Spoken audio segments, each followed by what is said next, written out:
Last Sunday, we released the video on the glass coffee table build, and it just came out gorgeous. And I had an extra level of fun on that project because it was very challenging for me, because I was doing these things that I had not done before. I had to set up new jigs. I had to think about all of these compound angled pieces of joinery that all kind of come together as one. And if you watch that video, you see I made a lot of mistakes, but they were easily overcome because, you know, over the years as a woodworker, I've developed some skills that help me think about building in sort of a more advanced way.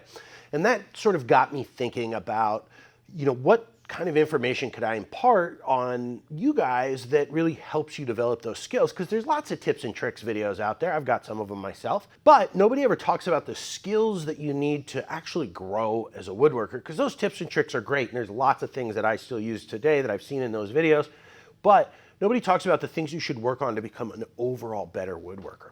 So I've developed a list of 7 things that I think are important, and I want to share those with you, why they're important and what they help you develop. And if you have anything that you want to share, the comments is a great section to do that. You know, people really discuss great ideas down there. I'll have a list of links to everything I talk about, so that way you can get more information if it's an area that you want to expand on. Let me get started here with number 1.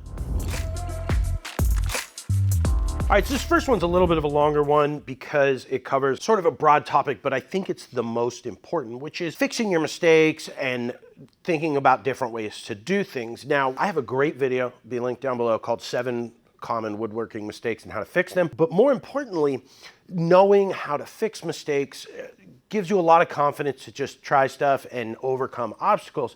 Now, when I was building that glass table, these are my test pieces, which is a great example of another thing you should do is always cut extra. You know, I still screw up on every single project, but I know how to fix it and I have the confidence to fix it. So we just blow right through the mistakes and recover from them and keep moving. Now, these are the test pieces I did, and it's great to do them as you're going, knowing you may need them, because you can either use them as a test piece, or if you need to sub them in to your project, you can easily do that without having to go back and remill a new piece of lumber and rip it down to size and cut your joinery. And one of the biggest mistakes I made on that project was I glued up my table before tapering the legs.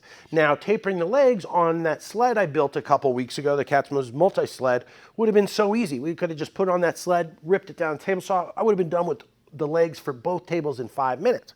But I cut myself, I got distracted, and we just glued up the project. And now I have a triangle table that doesn't sit flat on anything, and I got to figure out how to taper the legs. So I ended up having to make templates, you know, which took me a little while, and then I ended up having to do this weird clamping thing with the router where we clamped the table on these 2 sawhorses further out, routed the end of the leg, and then we had to move it over here and route the top and then the middle and do it in 3 steps. It took 3 hours of the day, I believe. Point being is that I knew there would be another way to do it. So I sat down, I said, okay, I made this error, which, you know, a few years ago, I probably would have been like, oh, this project's screwed up. I can't fix it. I can't do it. Or I would have found some crazy way to do it that might not have been safe. But, you know, now I sat down and I thought about it. I said, okay, let's come up with a simple way to do this and get it done. So let's talk about the next one. Next thing I want to talk about that is a great thing to always have in your mind when you're woodworking is taking small bites. I think one of the biggest mistakes I see people make is they try and hog out huge amounts of material with underpowered tools. You need to think about the tool you have and how to best use it. Now, when I was making the glass table, this is how we cut the bridle joints in the joinery. And you can see this is the exact setup I was using. It's a little bit over 1/4 inch, and I was taking full depth passes, but this is a 5 horsepower saw, and if you saw how I was doing, I was going incredibly slow. Now, that was a big bite even for this massive saw. And one of the mistakes I made early on that sort of taught me this was I've seen people resaw on the table saw. Sometimes they do it so you're taking less material with your bandsaw, which is a great move because bandsaws are typically very underpowered, and when you try and resaw, you're removing a huge amount of material. So sometimes I've seen people resaw it slightly with a table saw first and then go over to the bandsaw and do it, which really helps take the stress off the bandsaw. Same thing with routers. Now, this was the leg blank that I used for that glass table, and I ended up having to route it out like I was talking about with the router. But you saw on there that I went to the sander and took off a huge amount of material first because a router is not capable of just ripping through this. You need to make sure that you're working within the capacity of your tools. And just because you have a bit that's 2 inches long doesn't mean you can just take 2 inches of material. Just because your 10-inch table saw blade will come up 2 3/8 of an inch does not mean you should make that full pass. So what I like to do is I live by like a 1/4 inch rule. So if I'm resawing on the table saw, I'll do a 1/4 inch at a time, flip the board over, do a 1/4 inch. With a router, a 1/4 inch is probably way more than you should a 1/4 inch is probably way more than you should ever be taking. So if I have to, I'll get a hand plane and take off material, or I'll use a saw, use a skill saw on a track. But the point being is that, you know, injuries can happen when you try and take off too much material. You know, if you go to a jointer, it's possible to take off a 1/4 inch on a pass, but that's insane. There's no way you should ever be doing that. I never take more than a 1/16 on my jointer, and it's, you know, a 2.5 horsepower jointer. So point being, you will be better at woodworking if you focus on small bites. There'll be less burning, less edge damage, less chance of injury, and you'll be able to focus on the task at hand. And when you take off a small amount of material, it's much easier to get the work done that you want to get done. All right, let's move over to the bench and talk about the next one. Hold on, I need my whiskey, I mean my coffee. Oh, sorry, I didn't see you guys there. The next one, that's so dumb. But we don't hide our dumb jokes on this channel. So next one is make a plan. One of the best things I ever did for myself as a woodworker was learn how to use Fusion. There's a great class that I'll link below that is just for woodworkers. First one I've ever found for woodworkers. And I thought I was good at Fusion, but then I took that class and it like upped my game by 1,000,000%. And the reason why that's so great is making a plan makes all the difference. And if you don't want to learn CAD, that's fine. You can just draw in a notebook. And I wanted to give you an example of that. When I came up with the sled idea, I always keep a notebook with me. I drew it out and I said, okay, how does this work? And I started with just a terrible pen drawing. And that eventually became what you saw in the video is the free plans that are available on my website for the sled. And there's a couple more pages, but it allows you to visualize and work out the problems before you ever cut a piece of wood. And that is instrumental in success, is having a plan. Because if it's just in your head and you're trying to get it done, it's a very inefficient way to build. When you draw it, it helps you work through some of the issues you may run into or difficulties in different types of joinery or angles and things like that, and think about how you're going to cut them. The other thing that's great, especially when you're doing furniture, like this is the small table base from the glass tables, it allows you to visualize it. And one of the things I could tell when I printed this up was that the legs needed a really big taper, and otherwise it was going to look so blocky and sort of angly and not, is angly a word? And not really aesthetically pleasing. So I was able to look at that and say, oh my gosh, this really needs a big taper. And then, you know, I didn't have to even draw that right then. I just knew when I got to that part of the project, I should cut a very large taper. I ended up drawing it later before I did it just because I had to make those templates. But point being is that is something that I saw and was like, okay, that's something that we need to fix before we ever start building. So make a plan. I highly suggest learning CAD. I'll link that class down below. If you're getting into CNC too, he has a CAD, computer assisted drawing, and then CAM is computer assisted manufacturing. He has a class for both that's just for woodworkers, and it really makes a big difference. And honestly, SketchUp's great, but it's very rudimentary compared to what you can do with Fusion. So a little bit more of a learning curve with Fusion, but I highly recommend it because there's so much more you can do and so much more planning and execution that can happen before you ever start building. Let's stay here and talk about the next one. As you'll hear me say in all of my Joints of the Weeks video, there's a reason we practice joinery. And this sort of tip is about practice in general, and that the devil is in the details. Now, when I do all of these Joints of the Week that you see behind you, I don't do them just for show. I do them because it makes me better. There's not been anything I've ever done in my woodworking than that Joint of the Week series that it has improved my woodworking more. And the reason is you have to get good at hand tools. Now you hear people say practice makes perfect, but I like to say perfect practice makes you better. And so that involves sort of learning, watching videos from, there's lots of great people on YouTube who make instructional videos, watching those videos, maybe take some notes. So that way when you go out into the shop, you can practice the steps and the techniques that they use to get really good at it. And the reason that makes such a difference in your woodworking is that when you get towards the end of a project, or especially in fixing mistakes, there's lots of times where hand tools really, really help, because there's little things like, for example, the legs in my entry table. You'll see on there that I chamfered the legs with a hand plane in a really, you know, I was 45 degrees on the corner, and then I drew a line and I tapered the legs leg inward using a hand plane. And it was so subtle that anybody who walked into my house would never say like, oh, I love the taper on the inside portion of those legs. But when you look at it visually, the legs have this narrowing at the bottom that makes so much of a difference aesthetically. Things like just breaking corners. I'll show you here in this B-roll clip, the difference between a sharp corner and one that's just been hit a couple times with a hand plane or a piece of sandpaper makes a world of difference. So get out in the garage and practice things. The great thing about these joints of the week is it's like $3 in lumber, and the only thing that you lose is a little bit of your time, but you have everything to gain, because when you're finishing up a project, all those little fine little accoutrements, or however the heck you say that word, make a big difference. So you want to practice and really get good at your hand tools and your sharpening, because those are the skills that make a real difference in the final aesthetic of your piece. Let's come into the bench and talk about the next one.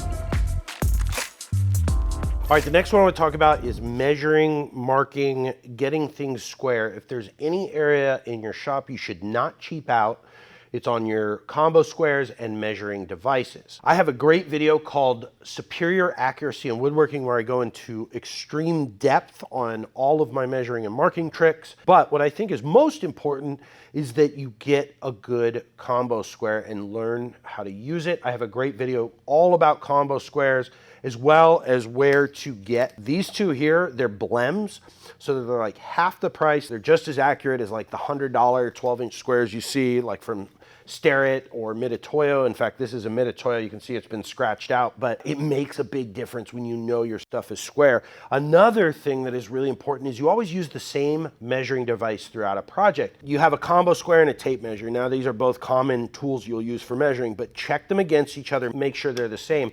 A great example of this is when Sean Boyd used to be next door. He had this one tape measure brand that he really liked, and he had 4 of them.